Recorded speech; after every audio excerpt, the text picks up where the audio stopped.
प्यारे बच्चों, आपका दिन मंगलमय हो। अगर आप नए हैं तो चैनल को सब्सक्राइब कर लें। आज हम शुरू करेंगे अगला पाठ जिसका नाम है कार्यालयी लेखन और प्रक्रिया। कार्यालयी लेखन का मतलब होता है कार्यालयों में जो लिखा पढ़ी होती है या कार्यालय को चलाने के लिए जो प्रक्रिया अपनाई जाती है उसको बोलते हैं कार्यालयी लेखन। जवाब देना है किसी ऐरे गहरे को नहीं, बल्कि मुझे समंदर को जवाब देना है। वेणुगोपाल हिंदी कवि उन्होंने कहा है।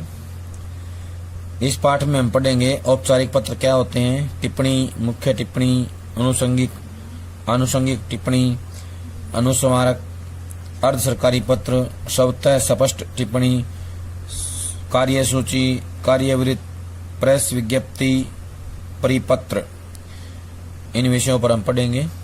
इस पाठ का मुख्य उद्देश्य यही है कि कार्यालयों में काम को सुचारू रूप से कैसे चलाया जाएगा, काम को कैसे हम बनाए रखेंगे, इस विषय पर मुख्य रूप से हम पढ़ेंगे। इसमें पत्र आएंगे, सरकारी पत्र आएंगे, अर्ध सरकारी पत्र भी आते हैं। आपको किसी आम सरकारी दफ्तर में जाने का अवसर अवश्य मिला होगा, जहां आपने कागजों और फाइलों के ढेर देखे होंगे। ये फाइलें दफ्तरों के कामकाज में महत्वपूर्ण भूमिका निभाती हैं। सरकारी कामकाज की गाड़ी फाइलों के पहियों पर ही दौड़ती है। किसी भी विषय पर विचार करने और उस पर निर्णय लेने के लिए उस विषय से संबंधित एक फाइल होती है। उस विषय से संबंधित जो प्रस्ताव या पत्र बाहरी व्यक्तियों या दूसरे कार्यालयों से प्राप्त होते हैं उन्हें फाइल की दाहिनी तरफ रखा जाता है। किसी प्रस्ताव या विषय पर विचार के लिए जो टिप्पणियां लिखी जाती हैं या मंतव्य प्रकट किए जाते हैं वे फाइल की बाईं ओर लगे पृष्ठों पर होते हैं। जैसा कि अभी ऊपर बताया गया, फाइल के बाईं तरफ का हिस्सा टिप्पणी के लिए और दाहिनी तरफ का हिस्सा पत्र के लिए संजो कर रखने के लिए होता है, यानी पत्र लिखने के लिए बनाया जाता है। सरकारी कार्यालयों की जरूरतों को ध्यान में रखते हुए इन पत्रों को कई श्रेणियों में बांट दिया गया है। मसलन कई पत्र सूचनाएं मांगने या भेजने के लिए लिखे जाते हैं। कुछ पत्रों द्वारा मुख्यालय या बड़े अधिकारी अपने अधीनस्थ कार्यालयों या अधीनस्थ कर्मचारियों को आदेश भेजते हैं। कुछ पत्र अखबारों को विभागीय गतिविधियों की जानकारी देने के लिए भेजे जाते हैं। हर श्रेणी के पत्र के लिए एक विशेष स्वरूप निर्धारित कर दिया गया है। स्वरूप होता है ढांचा। हर पत्र के लिए एक विशेष ढांचा है, विशेष प्रकार की शैली है लिखने के लिए। इस पाठ में हम इन्हीं अलग अलग स्वरूपों की चर्चा करेंगे। इन स्वरूपों की जानकारी प्राप्त करने के लिए हम किसी कार्यालय में चलते हैं। आप इसका नाम जानना चाहेंगे। अजी, नाम में क्या रखा है? चलिए हम इसका नाम रखते हैं अखिल भारतीय साहित्य एवं संस्कृति संस्थान। अखिल भारतीय साहित्य एवं संस्कृति संस्थान यह है संस्थान का मुख्यालय, जिसे महानिदेशालय के नाम से भी जाना जाता है।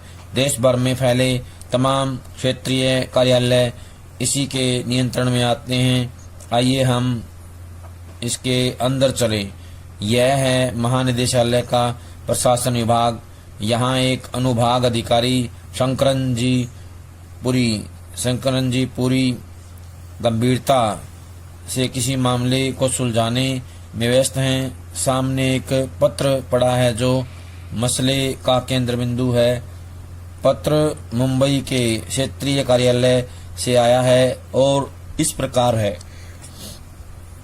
औपचारिक पत्र यानी फॉर्मल लेटर, फॉर्मेलिटी के लिखे जाते हैं पत्र। अखिल भारतीय, जहां से आया उसका एड्रेस हम शुरुआत में लिखेंगे। अखिल भारतीय साहित्य एवं संस्कृति संस्थान, क्षेत्रीय कार्यालय मुंबई। अब हम लिखेंगे फाइल संख्या। जितने भी सरकारी पत्र होते हैं उन सब में फाइल संख्या आती है। फाइल संख्या लिखेंगे फाइल संख्या, मुंबई जहाँ से आया उस स्थान का नाम, फिर कार्यालय, फिर जो तारीख है वो लिखेंगे 5/2005। अगर मान लो अब आता है तो लिखेंगे 4/2024। उसके बाद ओब्लिक 206, ये संख्या है 206। फाइल क्रमांक बनाने के लिए हमें याद रखना है, पहले जहाँ से आया है उस स्थान का नाम, फिर कार्यालय, फिर तारीख आएगी सन के साथ। उसके बाद हम संख्या कोई भी डाल देंगे, जैसे यहाँ 206 है, इसके बजाय 501, 301, 101 कोई भी संख्या डाल सकते हैं। फिर आएगा तारीख, किस तारीख को आया है, मुंबई 15 मार्च 2005। सेवा में महानिदेशक अखिल भारतीय साहित्य एवं संस्कृति संस्थान, तिलक मार्ग, नई दिल्ली 11/0001। विषय मोबाइल फोन पर होने वाले व्यय के लिए निर्धारित सीमा। महोदय, इसके बाद हम विषय के बारे में विस्तार से लिखेंगे। पत्र में कब मिला, उसकी फाइल संख्या क्या है, किस तारीख को प्राप्त हुआ, उसके बारे में क्या विशेष मुद्दा है, विस्तार से बताएंगे पत्र के बारे में। पत्र पूरा हो जाएगा जब हमारा, उसके बाद अंत में बहुधीय आएगा। बहुधीय में नाम और उसके हस्ताक्षर होते हैं, जिसने पत्र भेजा है उसका नाम और हस्ताक्षर।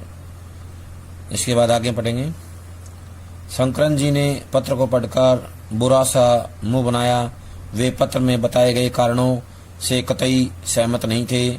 उन्हें लग रहा था कि खर्च की सीमा को बढ़ाना फिजूल खर्ची को दावत देना है। अगर एक जगह डील दे दी जाए तो ऐसी 10 मांगे लेकर लोग सामने आ जाते हैं, लेकिन यह तो उनकी व्यक्तिगत राय थी। दफ्तर का एक अपना तरीका होता है और निर्णय में अन्य दूसरे लोगों की भी भूमिका होती है। लिहाजा उन्होंने वह पत्र अपने सहायक ज्ञान प्रकाश जी को इस निर्देश के साथ भेजा कि इस पर आवश्यक कार्रवाई की जाए।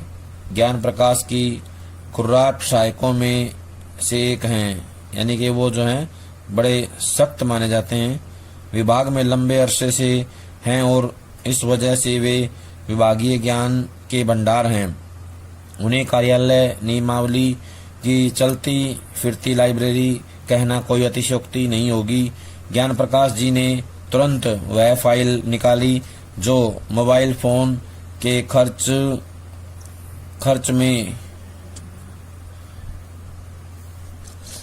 अब हम करेंगे ध्यान देने योग्य बातें। सरकारी पत्र को लिखते समय किन किन बातों का ध्यान रखना चाहिए। सरकारी पत्र औपचारिक पत्र की श्रेणी में आते हैं। प्रायः ये पत्र एक कार्यालय, विभाग अथवा मंत्रालय से दूसरे कार्यालय, विभाग या मंत्रालय को लिखे जाते हैं। पत्र के शीर्ष पर कार्यालय, विभाग या मंत्रालय का नाम व पता लिखा जाता है। पत्र के बाईं तरफ फाइल संख्या लिखी जाती है, जिससे यह स्पष्ट हो सके कि पत्र किस विभाग से या विभाग द्वारा किस विषय के तहत कब लिखा जा रहा है। जिसे पत्र लिखा जा रहा है उसका नाम, पता आदि बाईं तरफ लिखा जाता है। कई बार अधिकारी का नाम भी दिया जाता है। सेवा में का प्रयोग धीरे धीरे कम हो रहा है। विषय शीर्षक के अंतर्गत संक्षेप में यह लिखा जाता है कि पत्र किस प्रयोजन के लिए या किस संदर्भ में लिखा जा रहा है। विषय के बाद बाईं तरफ महोदय संबोधन लिखा जाता है। पत्र की भाषा सरल एवं सहज होनी चाहिए। क्लिष्ट यानी कि मुश्किल, कठिन शब्दों के प्रयोग से बचना चाहिए। अनेक बार सटीक अर्थ प्रेषित करने के लिए प्रशासनिक शब्दावली का प्रयोग करना ही उचित होता है। इस पत्र के बाईं ओर प्रेषक का पता और तारीख दी जाती है।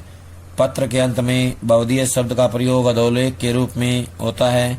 बहुधीय के नीचे पत्र भेजने वाले के हस्ताक्षर होते हैं। हस्ताक्षर के नीचे कोष्ठक में पत्र लिखने वाले का नाम मुद्रित होता है। नाम के नीचे पदनाम लिखा जाता है, यानी उसका पद क्या है ये भी। मोबाइल फोन एक खर्च में कटौती से संबंधित थी। फाइल और इसमें लगे परिपत्र उन्हें मुखाग्र थे, फिर भी उन्होंने उन पर एक नज़र डालने के बाद फाइल पर कुछ इस प्रकार की टिप्पणी की। टिप्पणी जो होती है उसको बोलते हैं अंग्रेजी में नोटिंग। मुख्य टिप्पणी नोटिंग। यह टिप्पणी मुंबई स्थित क्षेत्रीय कार्यालय के निदेशक के उस पत्र के से संबंधित है जिसकी फाइल संख्या मुंबई कार्यालय 5/2005 है और जो दिनांक 15 मार्च 2005 को भेजी गई है। पत्र में निदेशक ने मोबाइल फोन के मासिक व्यय पर लगाई गई सीमा को 2,000 रुपये से 6,000 रुपये तक बढ़ाए जाने का आग्रह किया है। इस संदर्भ में महानिदेशालय द्वारा 23 नवंबर 2004 को जारी परिपत्र पर ध्यान देना आवश्यक है, जो इस फाइल संख्या की पृष्ठ संख्या 12 पर है। इस परिपत्र में खर्च की सीमा 2,000 रुपये निर्धारित कर दी गई है और किसी भी परिस्थिति में किसी प्रकार की छूट का प्रावधान नहीं है। इस सिलसिले में कृपया इस फाइल में इसी विषय पर की गई पहले की टिप्पणी को देखें जो पृष्ठ संख्या 8 टिप्पणी पर है। टिप्पणी को पढ़ने से स्पष्ट है कि खर्च की सीमा का निर्धारण सभी पहलुओं पर विचार करने के बाद सोच समझकर लिया गया है। यह भी विचारणीय है कि खर्च की सीमा बोर्ड की स्वीकृति से निर्धारित हुई है और बिना बोर्ड की अनुमति के इसमें किसी भी प्रकार का बदलाव संभव नहीं है। विचारार्थ प्रस्तुत अनुभाग अधिकारी, यहाँ पर उसके साइन होंगे जिसके सहायक हैं ज्ञान प्रकाश सहायक। ध्यान देने योग्य बातें। किसी भी विचाराधीन पत्र अथवा प्रकरण को निपटाने के लिए उस पर जो राय, मंतव्य, आदेश या निर्देश दिया जाता है वह टिप्पणी कहलाती है। किसी भी विचाराधीन पत्र या प्रकरण को निपटाने के लिए या मामले को निपटाने के लिए उस पर जो राय, मंतव्य, आदेश या निर्देश दिया जाता है वह टिप्पणी कहलाती है। टिप्पणी शब्द अंग्रेजी के नोटिंग शब्द के अर्थ में प्रयुक्त होता है, यानी कि टिप्पणी को अंग्रेजी में नोटिंग कहा जाता है। टिप्पणी लिखने की प्रक्रिया को हम टिप्पण यानी नोटिंग कहते हैं। टिप्पणी लिखने की प्रक्रिया को क्या कहते हैं? टिप्पण यानी नोटिंग। टिप्पणी का उद्देश्य उन तथ्यों को स्पष्ट तथा तर्कसंगत रूप से प्रस्तुत करना है जिन पर निर्णय लिया जाना है, साथ ही उन बातों की ओर भी संकेत करना है जिनके आधार पर उक्त निर्णय संभवतः लिया जा सकता है। टिप्पण का उद्देश्य मामलों को नियमानुसार निपटाना है। टिप्पण मुख्यतः दो प्रकार के होते हैं, सहायक स्तर पर टिप्पण तथा अधिकारी स्तर पर टिप्पण। कार्यालय में टिप्पण कार्य अधिकतर सहायक स्तर पर होता है। इसे आरंभिक टिप्पण या मुख्य टिप्पण कहते हैं, जिसमें सहायक विचाराधीन मामले का संक्षिप्त ब्यौरा देते हुए उसका विवेचन करता है, उसका वर्णन करता है। इस प्रकार के टिप्पण में सबसे पहले मूल पत्र या आवती में दिए गए विवरण या तथ्य का सार दिया जाता है, यानी संक्षेप में उसको बताया जाता है। फिर निहित प्रस्ताव की व्याख्या की जाती है और संबंधित नियमों, विनियमों का हवाला देते हुए अपनी राय दी जाती है। टिप्पणी लिखने के बाद सहायक अधिकारी दाहिनी ओर अपने हस्ताक्षर कर उसे अधिकारी के सम्मुख प्रस्तुत करता है। जिस अधिकारी को प्रस्तुत किया जाना है उसका पदनाम वहां बाईं ओर लिखा जाता है। टिप्पणी लिखने से पूर्व सहायक के लिए संबंधित विषय को समझना बहुत आवश्यक होता है। टिप्पणी अपने आप में पूर्ण एवं स्पष्ट होनी चाहिए। इसमें असली मुद्दे पर अधिक बल देना चाहिए। टिप्पणी संक्षिप्त, विषय संगत, तर्कसंगत और क्रमबद्ध होनी चाहिए। टिप्पणकार को अपने विचार संतुलित एवं शिष्ट भाषा में देने चाहिए। इसमें व्यक्तिगत आक्षेप, उपदेश या पूर्वाग्रहों के लिए कोई स्थान नहीं होता। टिप्पणी सदैव अन्य पुरुष में लिखी जाती है। श्री ज्ञान प्रकाश जी के ज्ञान से प्रकाशित होने के बाद फाइल अब शंकरन जी के पास आ गई। वे तो पहले से ही भरे बैठे थे। ज्ञान प्रकाश जी की टिप्पणी को पढ़ने के बाद उनकी बाँछें खिल गई। ज्ञान प्रकाश जी की मुख्य टिप्पणी के नीचे उन्होंने अपनी आनुषंगिक टिप्पणी कुछ इस प्रकार से दर्ज की। ये उदाहरण है आनुषंगिक टिप्पणी का। मैं ऊपर लिखी टिप्पणी से सहमत हूँ। साथ ही इस ओर भी ध्यान दिलाना चाहूँगा कि मुंबई कार्यालय के निदेशक पिछले 6 महीने से निर्धारित सीमा से अधिक खर्च करते रहे हैं, जो परिपत्र का उल्लंघन है। चूंकि परिपत्र में किसी प्रकार की छूट का प्रावधान नहीं है, अतः अतिरिक्त राशि निदेशक द्वारा देय होनी चाहिए। यह राशि निदेशक के वेतन से काटी जा सकती है।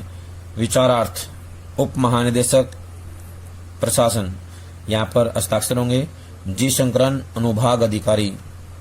ध्यान देने की बातें, सहायक आरंभिक या मुख्य टिप्पणी को जब संबंधित अधिकारी के पास भेजा जाता है या भेजता है तो वह अधिकारी टिप्पणी पढ़ने के बाद नीचे मंतव्य लिखता है। इसे आनुषंगिक टिप्पणी कहते हैं और यह प्रक्रिया आनुषंगिक टिप्पण कहलाती है। अगर अधिकारी अपने अधीनस्थ की टिप्पणी से पूरी तरह सहमत है तो इस प्रकार की टिप्पणी की आवश्यकता नहीं होती। अधिकारी अधीनस्थ की टिप्पणी के नीचे या तो केवल हस्ताक्षर भरकर देता है या मैं उपयुक्त टिप्पणी से सहमत हूँ लिखता है। अगर अधिकारी अपने अधीनस्थ की टिप्पणी से पूरी तरह सहमत है मगर उसे और सशक्त एवं तर्कसंगत बनाने के लिए अपनी ओर से भी कुछ जोड़ना चाहता है तो वह अपना मंतव्य आनुषंगिक टिप्पणी के रूप में दर्ज कर देता है। यदि अधिकारी पूर्णतः असहमत है या आंशिक रूप से सहमत है तो वह अपने तर्क और कारणों के साथ अपनी आनुषंगिक टिप्पणी करता है। अधिकारी को अधीनस्थ की टिप्पणी को काटने, बदलने या हटाने का अधिकार नहीं है। वह केवल अपनी सहमति, आंशिक सहमति या असहमति व्यक्त कर सकता है। आनुषंगिक टिप्पणी प्रायः संक्षिप्त होती है, लेकिन असहमति की स्थिति में कई बार इस प्रकार की टिप्पणी बड़ी भी हो सकती है।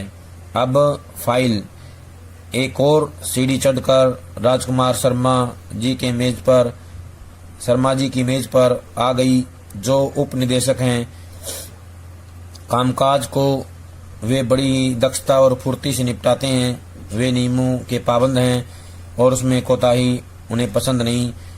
जब भी कोई फाइल उन तक पहुंचती है तो वे उसमें किसी गोताखोर की तरह डुबकी लगाते हैं और मोती निकाल लाते हैं। उस फाइल की गहराई में भी वे कुछ इसी प्रकार उतरे। विचार के जो मोती निकले उसे उन्होंने फाइल पर इस प्रकार जड़ा। मैं सहायक से सहमत हूँ। साथ ही यह भी जोड़ना चाहूँगा कि 23 नवंबर 2004 को जब परिपत्र जारी किया गया था तब कॉल की दरें ज़्यादा थी, जो अब काफ़ी गिर चुकी हैं। ऐसे में यह साफ है कि प्रकारांतर से निर्धारित व्यय सीमा अपने आप ही बढ़ गई है। इसे और घटा दिया जाए तो संस्थान के खर्च में कमी आएगी, जो लोकहित में होगा। मैं अनुभाग अधिकारी के इस सुझाव से सहमत नहीं हूँ कि सीमा से अधिक की धनराशि निदेशक के वेतन से वसूली जानी चाहिए, लेकिन उनसे विस्तार में स्पष्टीकरण मांगा जा सकता है। विचारार्थ उप महानिदेशक प्रशासन राजकुमार शर्मा, उप निदेशक प्रशासन। इस प्रकार से उसकी जो है ये आनुषंगिक टिप्पणी लिखी जाएगी। फाइल अब गुफरान अहमद उप महानिदेशक प्रशासन के पाले में थी। उन्होंने फाइल को पढ़ने के बाद सहमति स्वरूप हस्ताक्षर कर दिए। फाइल का अगला पड़ाव महानिदेशक के पास था। मणिकांत मंडल महानिदेशक थे। अपनी पूरी व्यस्तता के बावजूद वे हर फाइल पूरी गहराई से पढ़ते थे। दफ्तर में 10 घंटे बैठने पर भी काम का बोझ बना रहता था और जब वे देर रात घर लौटते तो फाइलों का गट्ठर साथ साथ जाता।